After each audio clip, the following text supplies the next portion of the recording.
welcome everyone to the Thumbprint conversation. Today I'll be in conversation with one person who writes about love, and I'm one person who writes about war. So you can say it's a good match. A good match, love and war. Fair in love. Everything is fair in love and war. Yes. So, let me introduce Shuma Raha. And I'll just tell you that it's going to be a free-flowing conversation, and I'll introduce Shuma and I'll ask her a question, and maybe then she'll introduce me and she'll ask me a few questions, and then we can take some audience questions as well. So, Shuma writes fiction, and I'm a hardcore non-fiction person. I mean, the two books I've written are also non-fiction. But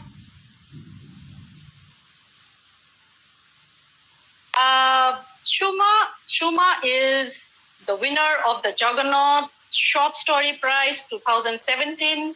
She is the author of The Love Song of Maya K and Other Stories 2018. A journalist formerly with The Telegraph and the Times of India, she continues to write columns for publications in India and abroad. When she is not writing fiction or getting worked up over current affairs, Shuma dabbles in literary translation too. I mean, I really envy you. Her English translation of Bonoful's Bangla novel, Hate Bajare, has been published by Sahitya Academy. Shuma lives and works in Delhi. The Swap is her debut novel. So, Shuma, since you are a journalist and I'm a journalist too, I'm really curious. I really find it difficult to, because we deal with non-fiction day in and out. And to be able to dabble in fiction, and that too, love. Tell us something about, how you chose a very bold topic for The Swap. So please tell us about the making of The Swap. Well, Teresa, thank you again for inviting me to this chat, and Thumbprint too, which is the portal that you run. So I'm delighted to be here and chatting with you. To answer your question, as you know that I've also been a journalist for many, many years, and it was as much a surprise to me that I did this transition from your hardcore non-fiction, and there to suddenly venture into fiction was a leap of faith, really. I mean, it was something which I didn't know I could do. I wanted to try my hand at it, and it just happened. I started with writing. My first book, as you know, is a book of short stories called The Love Song of Maya K and Other Stories. And so I started with short stories because I thought, let me take it slow, let me take it small. And so let me see if I can actually do this, because I deal with facts like you. The world of facts is very different from the world of imagination, right? So you're not bound by facts and figures, nothing. So it's totally, you can give free rein to your imagination. So that's a completely different ballgame. So anyway, to cut a long story short, I started with writing short stories. So I found that I could do it fairly well.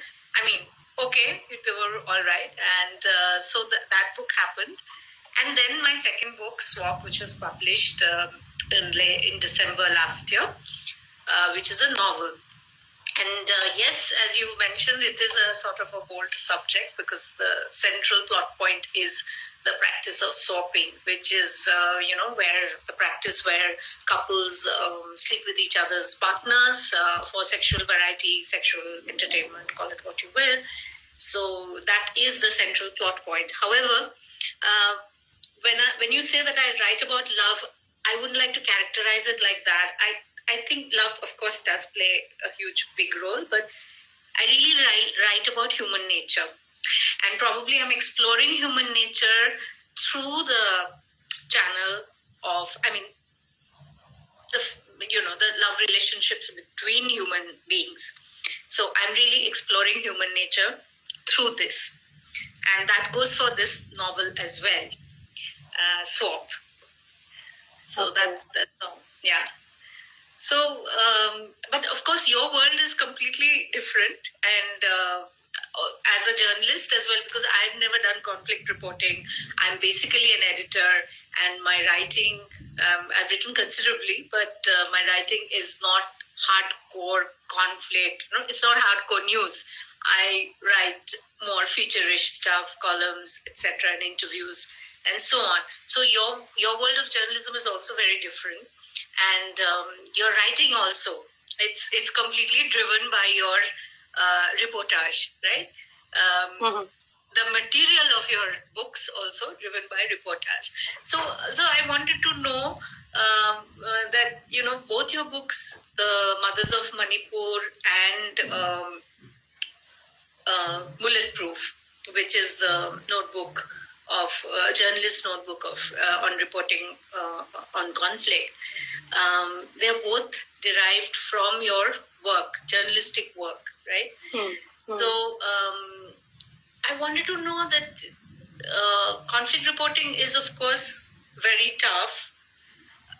But is it tougher for women? Because you're a woman journalist, have you felt that it's tougher? Actually, before anything else, I think I forgot to introduce Teresa. Not that Teresa's audience doesn't know her very well. It's superfluous, but I'll just say a few words about Teresa. So she's, of course, an award-winning journalist based in Northeast India, as all her friends and admirers know. And she's worked for India Today, The Telegraph, Telka, and before she began editing the Thumbprint. And she's the recipient of Wash Media Awards 2009 and 10. She has received this is huge, she's received Ramnath Goenka Excellence in Journalism Award for 2 consecutive years, and for the category of reporting on J&K and the Northeast. And her other honors include Ladli Media Award for Gender Sensitivity 2011, Sanskriti Award 2009 for Excellence in Journalism, and the 7th Sarojini Naidu Prize 2007 for Best Reporting on Panchayati Raj by the Hunger Project. Right, and she was also featured in the PAR list of Femina magazine of 2012. So that's like a glittering bio, and I'm so honored to be chatting with you. So yeah, to come back to my question, that is it tougher to do conflict reporting as a woman? I think conflict reporting is an all boys club. That's a fact.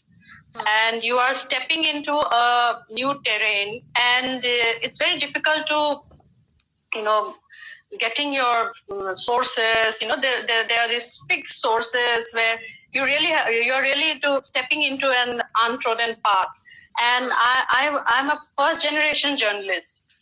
So there was nobody to mentor me. So it was like I was on my own, and I learned on the job. Things were tricky at times, and and thus your gender really come into play when you are reporting from a difficult terrain, both geographically as well as politically and culturally, socially. It's a very sensitive area. So yes, sometimes it does, because when you are traveling alone, especially when you are traveling in small towns and difficult areas, and where it's very difficult to get transportation. And then there was a time when I didn't. And I was very young, so I explored, and I used to, if I smelled a story, I used to run up after it, and it's like I had to get the story. So there were moments which were thrilling at times, but now when I think about all the things that I've done, all the stories that I've done, which is basically encapsulated in my experiences, are encapsulated in the book called Bulletproof. Now when I think about what I've done all these years, I realize that I never really cared for my own personal safety. So this is something which irks me now, and I feel that I think I should have thought about my personal safety, which I realized much later that most foreign media outlets they train journalists when they go to a difficult terrain and go to report anything, any hostile subject, and be it a disaster, even if so they are trained, and they are trained not only to take care of their physical safety but also their mental and psychological safety. Do you think that's a cultural problem with Indian media houses? I mean, they are less sort of careful about, less caring about journalists, their employees' safety, or do you think it's an India problem? Well, I would talk specifically about Northeast India. Northeast India, we are out of the radar of the so-called national media. We are, you hear about the Northeast only when only the bad news. Yeah. Exactly. We don't exist. We are out of the radar. And so for us journalists reporting from this region, it's even more difficult because we're left to fend for ourselves. We have to, and it's like every day is a new discovery, and then, you are, you don't know where you land up, So I think forget about, the rest of the country. Maybe, sitting in a big metro like Delhi or Mumbai, things are different. You feel safe. But there are times when, you realize that I remember, places like Manipur or Mizoram, by 6 o'clock, 7 o'clock, it's like curfew. But when you go to Mumbai, like I was in Mumbai and I was like, 2 o'clock at night, you are traveling and you're moving around. Yourself. Yeah. True. So yeah, so even late in the night, you don't feel unsafe. Yeah. So certain things are unheard of in this part of the world. It's a different world altogether. And then this region has witnessed several decades of violent insurgency. So the conflict has taken a toll on its social and cultural health as well. The people. I feel that it's we have to be extra. It's more difficult, and people often ask me, why did you call your book bulletproof? So I say that we are trying to say that we are bulletproof. You are bulletproof. Yeah. So journalists like us are bulletproof because we've never worn a bulletproof jacket. We've never worn a bulletproof jacket. Anyway, let's. Coming back from guns and weapons, let's get back to relationships. Relationships. And I was just wondering, do you think relationships are understood differently by men and women? Because when women write about relationships, I don't think so. Actually, I wouldn't like to generalize like that. That men look at something very, very differently, from women. Because we are all individuals with different likes and dislikes, different temperaments. So I wouldn't like to generalize and say that men react to it like this and women react to it like this. Because I know myself, I have several very masculine instincts, and I know, quote unquote masculine instincts, which we are socially sort of conditioned to believe that this is masculine and this is feminine. So I don't think so, actually. I think we each have our own social conditioning, and we each have our, whether we are men or women, we kind of react to things in very different ways. I may be reacting to a particular relationship scenario in one way, and you may, also a woman, but you may react to it in a completely different way. So I don't think so. I would like to generalize.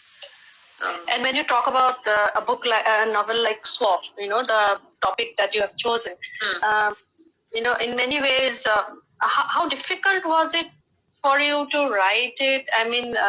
How much of it was pure imagination, and how much of it was, things you've heard from people, Yes, that was really happened. Yeah, there was the story is of course pure imagination, but I did do some research for this book because obviously I've never attended a swap party. So I had to do some research. But once I decided that, okay, I would write on this, and that too happened because, after I'd written my book of short stories, I was keen to write a novel. And my idea was that I would write a novel on modern relationships, its various permutations and combinations, its various ramifications, the forms modern relationships take in urban India. So that was my idea, and I was mulling and I was wondering how I could approach this, how I could kind of flesh it out. And that is when somebody mentioned, it just happened to, I hear about it, not that I didn't know it, but it was, I was suddenly reminded that this thing exists, and it's quite common in urban India. And that's when I thought that, okay, this seems interesting. Let me try and sort of gather some more information on this. And I did a fair amount of research, which included, of course, the net is a powerhouse of, it's a treasure trove of information. But also I looked up older stories, magazine stories on swapping, which have come out. In fact, one of your old haunts, India Today, had a very interesting cover story many years ago. So I did a fair amount of research, and I also was lucky enough to be able to speak to some people on the condition of anonymity, of course, who had participated in such activities, and I gathered some actual details as to how these things function. So this novel, there was some research, but of course the story, the plot and the characters, of course, they're completely imaginary. But I needed some info, the hard info. And actually it was interesting because during the course of my research, I found that it's actually very, very common. And not just in the main metros, but also in small town India. It's fairly common. So that was quite a revelation. And it could have been a great journalistic story also. But I had made up my mind to do fiction, so that's what I did. But that said, this is basically the plot point. This is the fulcrum around which the novel turns, the swap turns. The basic theme of the novel, however, is the conflict between some of the choices that we make, some of the choices, the unconventional, modern, quote-unquote, choices that we make, the conflict between that and some of our very instinctive or socially conditioned ideas of what is right and what is wrong. The main protagonist, she happens to be a journalist, the protagonist of the story, a young girl, much younger than me, 30, early 30s. So she is a deeply conflicted person, and because although she gets into this kind of a behavioral thing, and she's deeply conflicted. So the story is really about conflict. So you write about one kind of conflict, which is armed conflict, which is insurgency, which is extremism. And this is another kind of, in fact, I think every fiction is about a conflict, because otherwise you cannot have a good story. A good story, a fiction story, has to be about some kind of conflict, because without that, there is no story. Either the characters are in conflict, or the situation, they are in conflict with their situations. So in this book, The Swap, the characters are in conflict with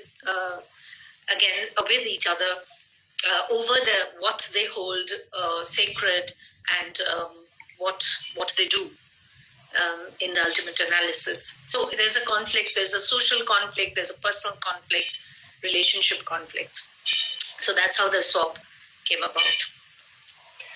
Was there ever a conflict in your mind whether you should delve into such a issue, because you might be categorized as one of those pulp writers, or maybe that fear? Did you have that? I didn't have it right at the beginning, because I had the idea and I started writing and it was flowing and I was thrilled that okay, it's happening. But after I finished it, then when I had given it to publishers, and it was accepted, then I was a little nervous that, I'll be, sort of, as you said, categorized as a pulp fiction writer. But this is not pulp fiction. I mean, anybody who reads the book will know that this is not pulp fiction at all. I mean, it's not soft porn or anything that the cover or the main story, the main plot point immediately makes you think. It's not that at all. It's there's a lot of social satire. There's a lot of portrayal of Delhi. This is set in Delhi. The Delhi's sort of urban elite set, and how they behave, the hypocrisies, the sort of the artifice of characters is also there. So in a way, are you also being judgmental that you are calling them hypocrites? Of course. I mean, calling them hypocrites. Maybe they're not. Of course. I judge people. Okay. As an author, is my right. Okay. So yeah, so that's the story, and my short stories are very different. They are also about relationships, but again, love often, but various kinds of love. I mean, love, it's same-sex love and disillusionment, abusive love, obsessive love, things like that. And they're all explorations of how characters react to different situations, how we kind of respond to certain situations. So that is what it was. Were you a student of psychology or something? I mean, no, the interest in relationships and literature. No. Okay. But one reads a lot, and frankly, my experience has been, I know since you have written nonfiction, you had a set of facts to work with.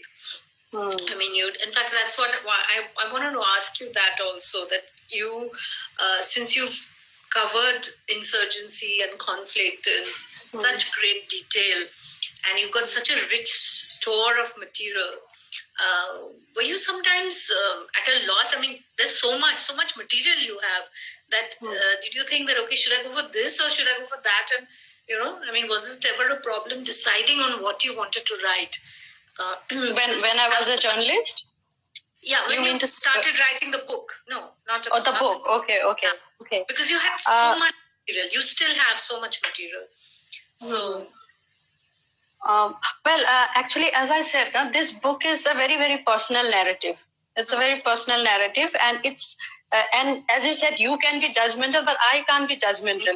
When you are writing non-fiction, and especially when you are writing about conflict and insurgency, and things like you just have to be very careful, toe a very careful line. And even when we were reporting, we are constantly flirting with danger. There was like. It was very like walking on a tightrope. So as I said, now we are both part of SOM, South Asia Women in Media, and it was at this first regional conference of SOM that I was part of this.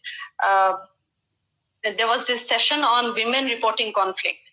And Munize Jahangir was there, and she was moderating the conversation, and we were having a discussion. This was in Lahore, right? Lahore, yeah. That was the time, when she asked me. She was the one who stirred my imagination. She asked me, "Do you wear a bulletproof jacket when you go reporting?"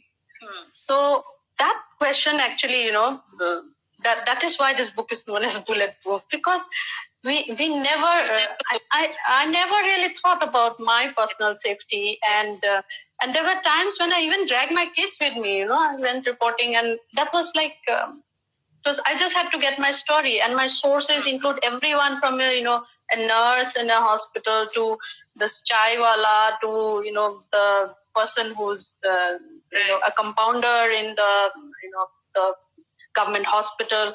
So all kind of people who would tell me about, who's coming, who's going, those kind of. So I had this, and then I wrote that this book is also about, a female reporter in a conflict zone, and how her safety, and I also wrote about I had this purse which I carried with me, which had everything, so that even if I'm stranded somewhere for one day, I have things to at least survive. It was like a survival. It's also like a survivor's guide. Yes. And I call myself a survivor, so this book is also like a survivor's guide. So and I feel it's an important narrative, because there are certain things which when you report conflict, there are certain things which has no precedence and which will happen to you only once and might not happen to anyone else again. But we are never prepared for that. So this book is on the one hand, it's a story about your, it's about your reportage, but it's also about you, right? I mean, yes, it's very much about me. Much of the book is about your experience of reporting. Yes. So it was like how I got my stories, where I met my characters, and the things were like it's sometimes when I think about it, I feel like, oh, did it really happen to me? I find it sometimes it sounds like a fiction. Unreal. Unreal, and but then I got my stories, and the problem is that there are many other beautiful stories from the region which are waiting to be told. I always say the Northeast is like a paradise for journalists, but the problem is conflict cells. When I can manage an interview with some top militant leader somewhere, I know I'll get space. I'll get 1 page or 1.5 page. Sort of feel good something, people are not interested. People are not interested. So otherwise maybe Kareena Kapoor will get 6 pages, why she named her son this, that. So, or maybe Sachin's life will get. So, these are like when you're reporting from the margins, from the periphery, and then, you have to get but still I used to, squeeze in stories which about say tribal movies, tribal cinema, then about sanitation, water, hygiene, climate change. I used to, squeeze in those stories into those, the conflict used to sell. And that's, and even this Mothers of Manipur, this is basically about those 12 women who had protested. So they were protesting I felt AFSPA, right? So I felt that it was very important to understand why these grandmothers and great-grandmothers, took this step. And so I personally met these women, and it was much later that I got to know that 2 of them passed away after this book was published. So, so I felt that, otherwise these stories would have died out. Nobody would have talked about, or nobody would have known the real people behind those faces. Who were these women? And so they were also surprised that I was interested in their lives. I wanted to know what they were up to that day. So, and those stories were always there in me, but I thought, and I also this is also a story about contemporary Manipur as I saw it. You might have a different perspective, but I have visited Manipur several times. So my perspective, my how I saw the whole thing happening before me, or when I met someone, how I responded to that situation, and I felt that okay, this when I talk about this Ima market, that all women's market, and one of the mothers who protested runs a shop there. So I went to meet her, and then I realized that these, we talk about women empowerment, there's all women's market, and they are like doing so well. But then I realized that there are some of these women who also have to, rush to catch the last bus, because they have to go home and cook. And if they have something left behind, they have to sell them at a throwaway price and, rush to catch the bus. Otherwise, if they don't cook their meals, go and cook dinner on time, they might be beaten up by their drunken husband. So when you're talking about women empowerment, those other nuances that come in. And these are things which I have seen and understood from my being there, as a journalist. So these are both the books, The Mothers of Manipur and Bulletproof. They are like my it's an exploration of through my eyes. So you can be judgmental. You may say that, oh, I don't like it, but then it's my view. I see it like that. Yeah. So maybe someone else would see it in a different perspective. But then, yes, I really wanted to move away from those, the hard statistics and the very, very masculine reportage that comes from conflict reporting. You talk about artillery, you talk about the peace processes, you talk about the weapons, you talk about statistics, people dying, but you don't talk about those women, those mothers, what they were discussing, what kind of a earring was she wearing, or what did she do? Oh, she was very smart. How did she deal with her daughter-in-law? Those are nuances which miss out, which we don't talk about. So I think through my books, I'm trying to tell those stories which through my eye, and maybe as a woman, I see things differently. I don't know, differently. Maybe a man will also because do that. In India, at least, there aren't that many women reporters who are doing, conflict journalism or covering conflict. Not so many. There are some, but obviously dominated by men. That field. Yeah, I mean that's and traditionally dominated. Yeah. So, to go back to your work of translation, that's so interesting, and I really envy people who are bilingual and who can actually translate. So you have translated Bono Fool's Bangla novel Hate Bajare, and it has been published. Translation by Sahitya Academy. Okay. I haven't done too many translations. I've done this one, and I've done some short stories by Anita Ognihotri, and that's been published in the Indian Literature, which is also a journal published by Sahitya Academy, and a couple of other stories also I did for them. So I do. I love translating actually from Bangla to English, but not really getting the time, because I think if I want to make a career as a writer, I don't think I can fritter away my energies by translating, but I do want to translate even now. I would like to, because it's... So how important is translation? When you talk about, say, a diverse country like India, it's hugely important, because we have such tremendous works of literature in all these languages which we cannot access. I cannot read Malayalam, or I cannot read Assamese, or you can't perhaps read Bangla, or there's such amazing works of literature in almost all these vernacular languages, all these Indian languages that we have.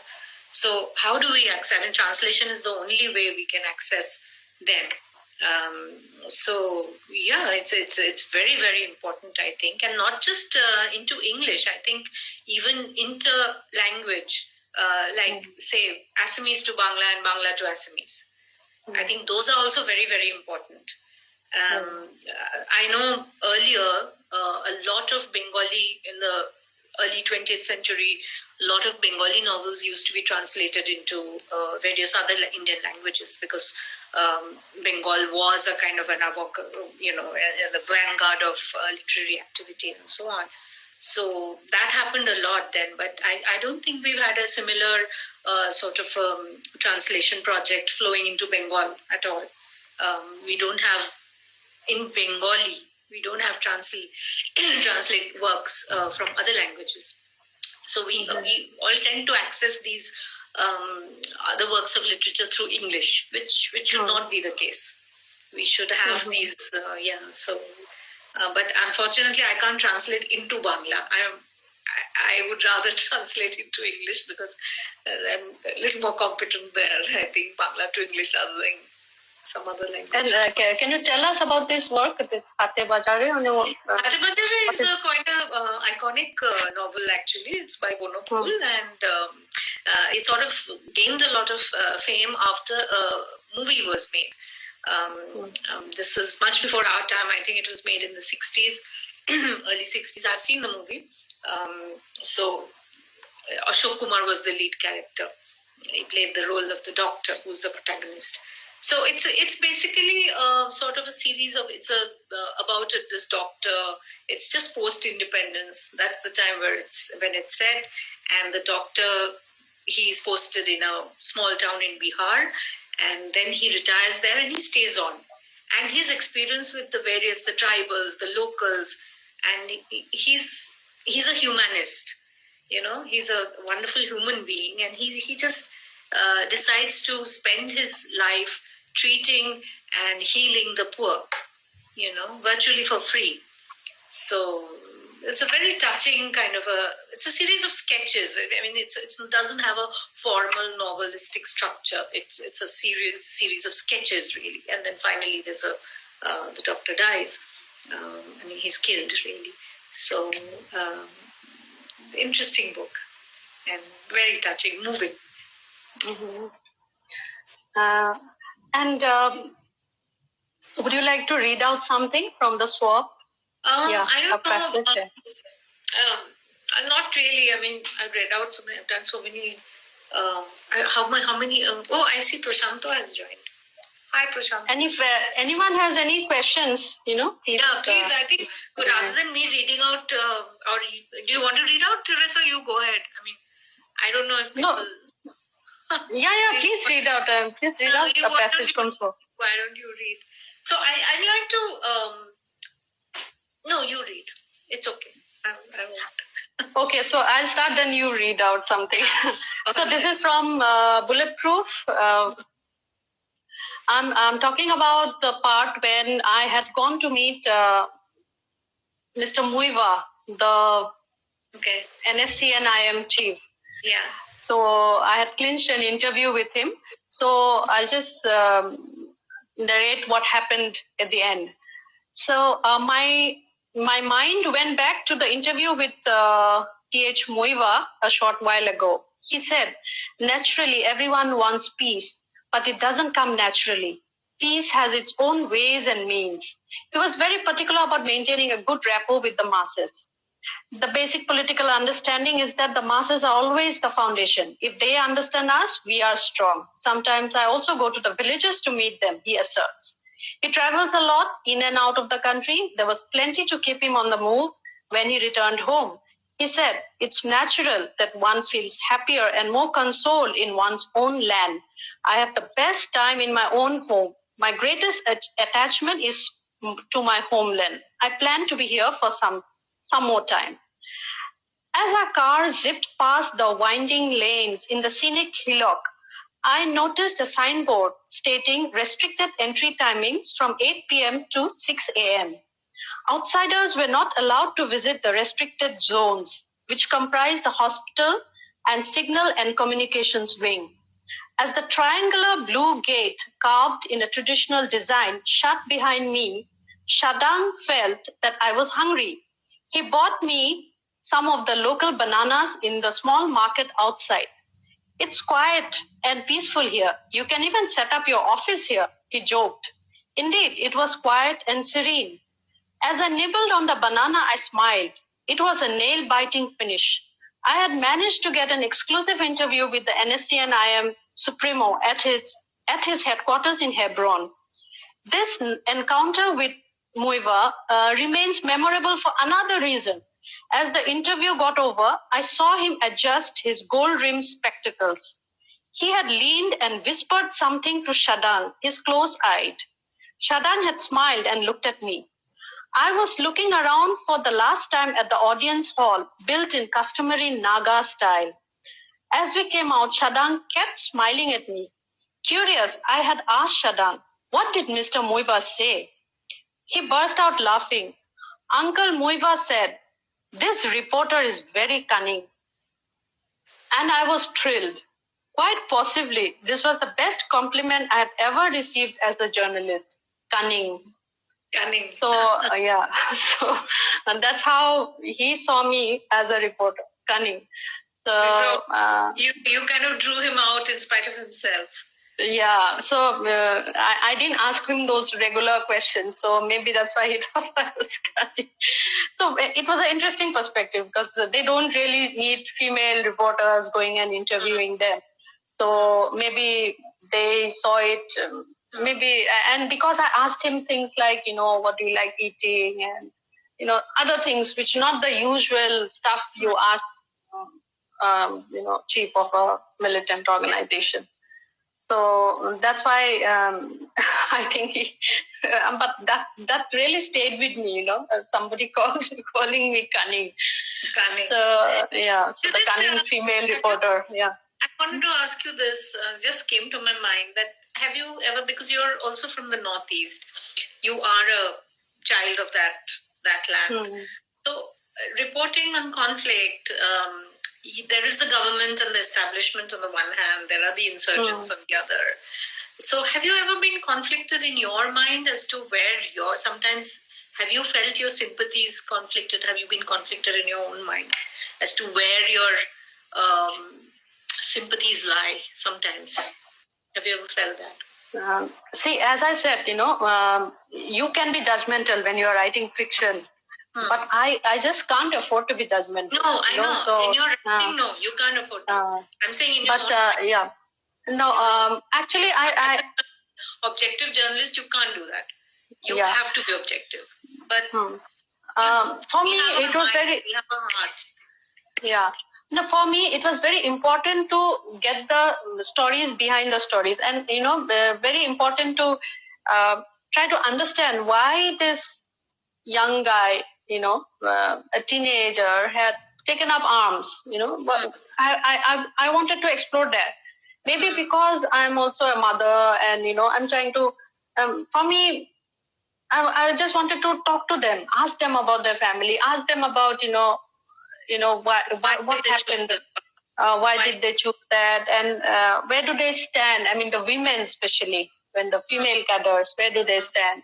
So that is another perspective, and I don't think I ever got. I was ever, and the Northeast India is also ghettoized as a monolith. We are not a monolith because Nagaland is like a different state, different culture, different social milieu. Then Manipur is totally different.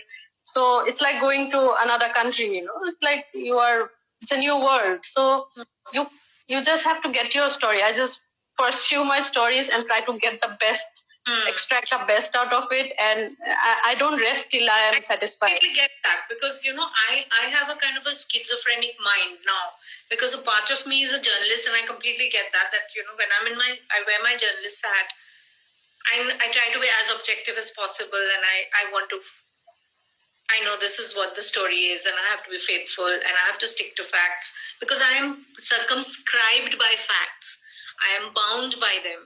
I cannot afford to editorialize or anything if I am reporting. But as a fiction writer, I am more interested in what I asked you, that question that in a person, say, supposing a reporter is reporting, and he or she may also be conflicted about what he's reporting. I mean, say if it's a question of a freedom movement, right? I mean, freedom movement. I mean, it's one man's freedom movement is another man's terrorism, right? So those are the conflicts I am interested in. What does one feel in such a situation? So I have a very divided kind of a mind. So part of my mind is very rational and very sort of stick to facts, and the other part is okay. Just let your imagination run riot, and you can just go wherever you want to go there. You do not. My objective be constrained.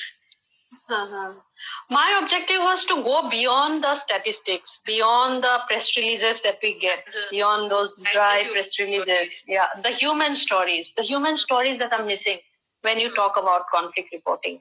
And this book is also about the life of a journalist reporting conflict. It's more about the life of a journalist reporting conflict. Yeah, and it also talks about, when I still answer court summons for a story I did, and then how I was pregnant at the time. Those are things which maybe, and then you are alone. It's like only when there's no support system for a journalist, right? And you might end up in a legal soup like I did, And you can also, and then the psychological trauma of a journalist. Nobody talks about it. When you see conflict for a long time, you internalize a lot of it, and then it affects you in other ways. It changes you. So you could be the heroine of my next novel. Yeah. I'm just thinking, I'm talking to you, I'm thinking that, okay, this could be the prototype. That a journalist in a conflict zone. Because in Swap, the protagonist is a journalist, but she's an editor. Why is she a journalist? I mean, it's just because, it's a field I know well. So, so there's quite a lot of fun there also. I mean, her boss is a real a-hole. So, so there's fun there also. So I'm just thinking that, it could be a terrific protagonist if I have a woman conflict reporting. Yeah. You've given me an idea, Teresa. And, actually, when I start the prologue, I actually talk about, I'll just read out one passage. It was like needles poking below my belly. The abdominal pain was excruciating enough to force my fingers off the keyboard as I had to slouch on the chair. Holding my hand over the spot, I was forced to wind up writing for the day. It's 9th time in a week. Because as I tried to sum up this book, articulating on issues close to my heart, I had been taking medicine for a painful gynecological condition called endometriosis and adenomyosis. This condition occurs when bits of the tissue that line the uterus, endometrium, grow on other pelvic organs. The endometrial tissue thickens and bleeds outside the uterus, just as the normal endometrium does during a menstrual cycle, my gynecologist explained. However, I did not realize that my uterus would literally stall my otherwise frenzied life as a chronicler, journalist, explorer, and mother. A few hours later, popping a painkiller, I tried again.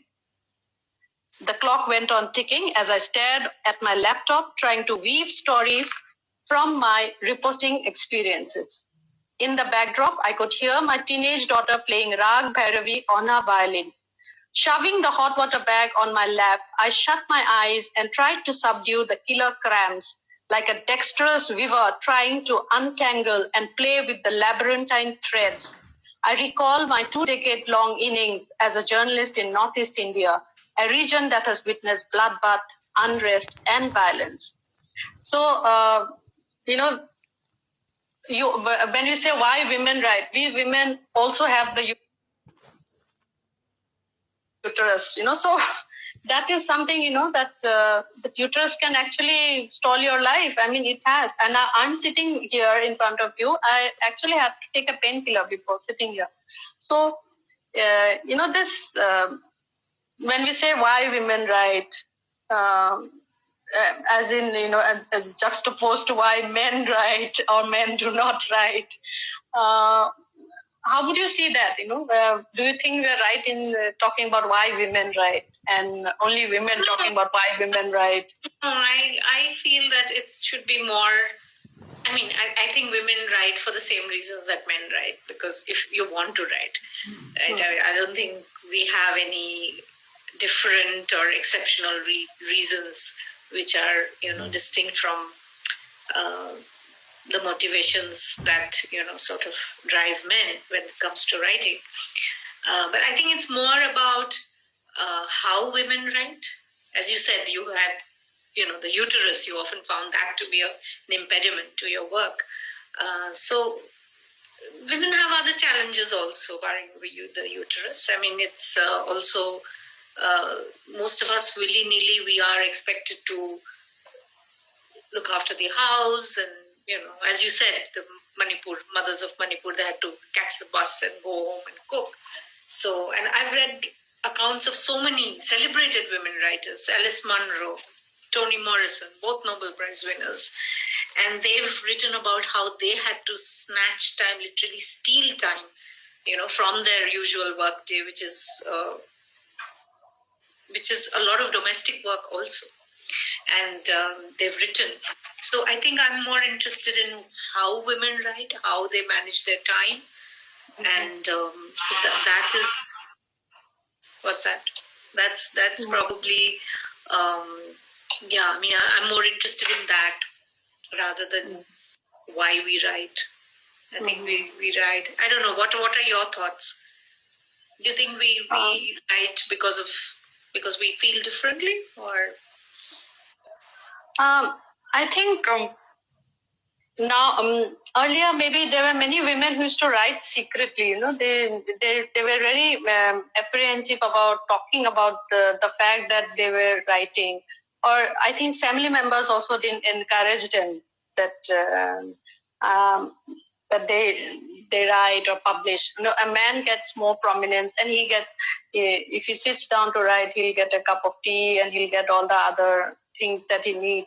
The silence, take the child away, so those privileges which men used to enjoy. But maybe things have changed now, and we see more and more women. Even so, I think the demands on a woman's time are probably more hectic than definitely the demands of the time. Yeah, what they have to do, because now thanks to the lockdown, a lot of men are finding out how much women do. Yeah. Even if they have full-time careers, they probably do a lot more, right? So, and they do it fairly silently without too much ado, because we are just conditioned to do stuff. Yeah. Pick up after children, pick up after men. So I think that lockdown has been a tremendously sort of educational experience for a lot of men. Yeah. That you realize there's so much work in the house, which so much needs work. to be done. Yeah. And why don't you read out a passage from your book, The Swap? And how much time do we have? What's the time right now? What's the... okay, we have just 10 minutes. Okay. And if there are any questions, everyone seems to be... Everyone seems to be enjoying our conversation. Nobody has any questions. How many do we have? I can't figure out. Because, so I think just go and get our books, people. Both of us very happy. Hello. So, go and what? Any question? I'll keep a tab on if anybody has any questions. So why don't you just start reading out something from your book? Shall I read something? Yeah. Oh. Yeah, somebody has a question. Okay, that's good. Teresa, you said, Prashanto Roy, you said that the Northeast India isn't monolithic, and I get that. Different languages, cultures, Tripura. I get it. Okay. So, different languages, cultures. Tripura is over 1,000 kilometers from Sikkim by road. But do the people of this state somehow identify with what? Question isn't complete. Identify with what? Maybe unify them, even if language or culture itself may not. Unified? I can't see the question. The people of this state somehow identify. He ends there. So maybe when he writes, we'll just catch up with a small passage from your book. Okay. No, we don't have time. So you read. It's okay. It's okay. Okay. So I think he has 1 minute.